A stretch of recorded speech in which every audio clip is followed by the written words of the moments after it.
परिच्छेद लोकसंख्या वाढ ही एका देशाची समस्या नसून संपूर्ण जगातील विविध देशात लोकसंख्येने मोठा आकडा ओलांडला आहे.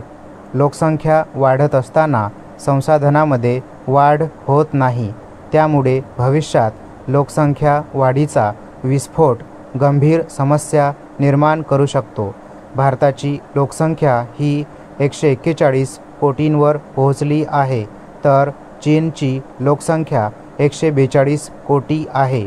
हा फरक केवळ 1 कोटीचा आहे. त्यामुळे आगामी वर्षात भारत जगात सर्वाधिक लोकसंख्या असणारा देश बनू शकतो. भारतासाठी हा गंभीर आणि धोक्याचा इशारा आहे. भारतासारख्या देशाने लोकसंख्या वाढीचा धोका स्वातंत्र्यानंतर लगेचच ओळखला होता. त्यामुळे भारताने जगात सर्वप्रथम 1952 मध्ये कुटुंब नियोजनाची सुरुवात केली होती.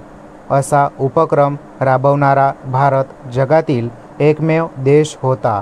त्यानंतर भारताने 1976 मध्ये राबवलेले लोकसंख्या धोरण, त्यानंतर 2002 चे लोकसंख्या धोरणातून भारताने लोकसंख्येला आळा घालण्यासाठी विविध मोहिमा राबवल्या.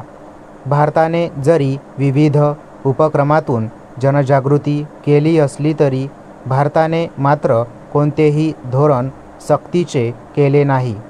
हम दो हमारे दो चा नारा देत छोटे कुटुंब सुखी कुटुंबाचे महत्त्व जनतेच्या मनावर बिंबवले.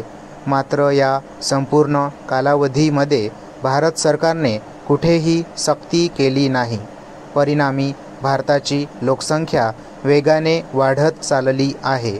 भारताचे दरडोई उत्पन्नाचा विचार केला तर ते इतर विकसित देशांच्या तुलनेत नगण्यच आहे.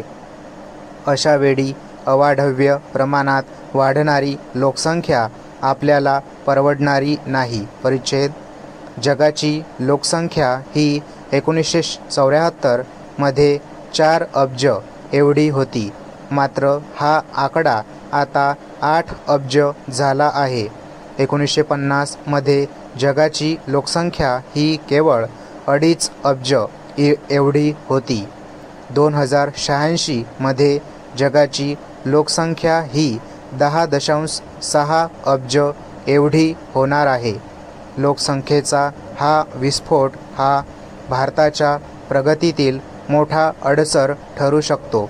त्यामुळे लोकसंख्या वाढीवर मर्यादा आणण्यासाठी कठोर उपाययोजना आखणे आवश्यक आहे.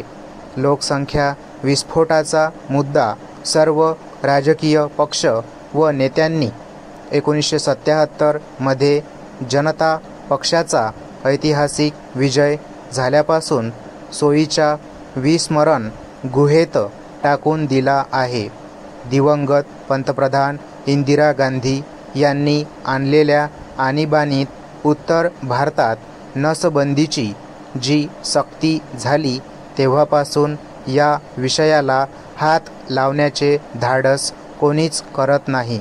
इतकेच काय, कुटुंब नियोजन या आरोग्य खात्यातील विभागाचे नाव कुटुंब कल्याण असे करण्यात आले. मात्र एका कुटुंबामध्ये व्यक्तींची संख्या वाढली तर सर्वांचे पालनपोषण योग्यरित्या होत नाही. त्यांना शिक्षण, आरोग्य, आहार योग्यरित्या दिला जात नाही, कारण त्यावर खर्च जास्त होतो. उत्पन्न कमी व त्यामुळे महागाई वाढते. दुष्काळ पडला तर अन्नधान्य महाग होते व त्याचा पुरवठा करणे शासनाला देखील कठीण जाते. त्याचप्रमाणे पिण्याच्या पाण्याची टंचाई, शेतीसाठी लागणाऱ्या पाण्याची टंचाई, तसेच पाणी अनेक कारणासाठी वापरावे लागते. त्यामध्ये जर दुष्काळ पडला तर पाणी मिळत नाही. त्यामुळे शेतीला पाणी देता येत नाही व अन्नधान्य मोठ्या प्रमाणावर म्हणजेच लोकसंख्येच्या प्रमाणात पिकविता येत नाही. त्यामुळे महागाई वाढते व कुटुंबाला पुरेसा आहार मिळणे कठीण होते व यामधूनच कुपोषणाचे प्रमाण वाढते व अनेक रोग आजारांना सामोरे जावे लागते. पूर्वी जर कुटुंबात ठराविक माणसे राहत असतील तर त्यांना ते घर राहण्यास पुरते, परंतु त्याच कुटुंबात अनेक सदस्य वाढले तर ते घर अपुरे पडते व दुसरे बांधावे लागते. जरी जास्त घरे बांधली तरी जमीन वाढत नाही. त्याचा परिणाम अन्नधान्य पिकविण्यावर होते. दळणवळण, शैक्षणिक, आरोग्य सुविधा यांचा अभाव. लोकसंख्या वाढल्यामुळे प्रवासाच्या ज्या सुविधा आहेत त्या अपुऱ्या पडतात. तसेच अपघातांचे प्रमाण वाढते. त्याचबरोबर शाळा कॉलेजमध्ये विद्यार्थ्यांना प्रवेश मिळत नाही. त्यामुळे गरीब मुलांना शिक्षण घेणे अवघड होते.